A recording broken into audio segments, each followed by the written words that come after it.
আমরা তো আসলে পারিবারিক গল্প, সম্পর্কের গল্প আমরা যখন কাজ করেছি, মা দিবস, বাবা দিবস তো কখনোই বাদ ছিল না। ইভেন গত বছরও কিন্তু আমি মা দিবসে একটা মিউজিক ভিডিও করেছি, নাটক বানিয়েছি। সো কিন্তু এখন একটু প্রেক্ষাপট চেঞ্জ। মাঝখানে কিন্তু এটা একটু অন্যরকম ছিল। কিন্তু আমি এখন দেখতে পাচ্ছি যে আগে যে বলে না, আমরা বলি না যে ওল্ড ইজ গোল্ড, সে আগের যে চিন্তাধারা, কারণ আমরা যে ঝুমকা পড়ি আগের, সে ঝুমকার কিন্তু এখন চল। এই যে আমরা যে পারিবারিক গল্প, সম্পর্কের গল্প, রোমান্টিক গল্প করতাম, এগুলো কিন্তু মাঝখানে একদম নাই হয়ে গেছিলো। এবং নাটকের নামগুলো খুবই জঘন্য রকমের ছিল, সবার না, বেশিরভাগই কেমন ছিল না একটা।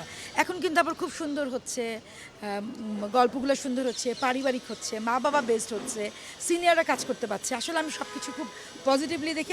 এবং আমার বিশ্বাস মা দিবসে দেখবেন যে আপনি অনেক নাটক হয়তো অনেকে বানিয়েছে। আমার মা আমাকে অনেক কষ্ট করে মানুষ করেছেন, আমার মাকে অনেক পরিশ্রম করতে দেখেছেন। মারা সবসময় পরিশ্রমী, মারা আসলে সন্তানদের জন্য সব কিছু করতে পারে। মার কোনো অল্টারনেটিভ নেই। আমি এখন মা হয়েছি, আমিও দেখি যে সন্তানের কোনো কিছু হলে বুকের মধ্যে কেমন করে। তো সেই জায়গা থেকে এখন আমার মায়ের বয়স ৮০, আমার বাবা ৮১। সো আমি চাই পৃথিবীর সমস্ত মা বাবা যেন সুখে শান্তিতে থাকে।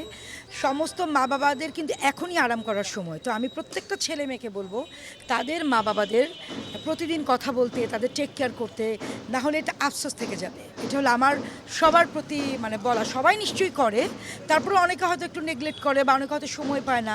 আমি বলবো আপনারা একটু সময় বের করেন, মা বাবার পাশে গিয়ে বসেন, ফোনে কথা বলেন। তারা কিন্তু এতটুকুই চায় যে তুমি কেমন আছো, ওষুধ খেয়েছো কিনা, খাওয়া দাওয়া করেছো কিনা, বা একদিন একটু সেজেগুজে বেড়াতে নিয়ে যান। আমার মনে হয় এতে তারা খুবই খুশি হয়। তারা এতটুকুই চায়। এবং পৃথিবীর সকল মা বাবা যেন সুস্থ থাকে, নিরাপদে থাকে।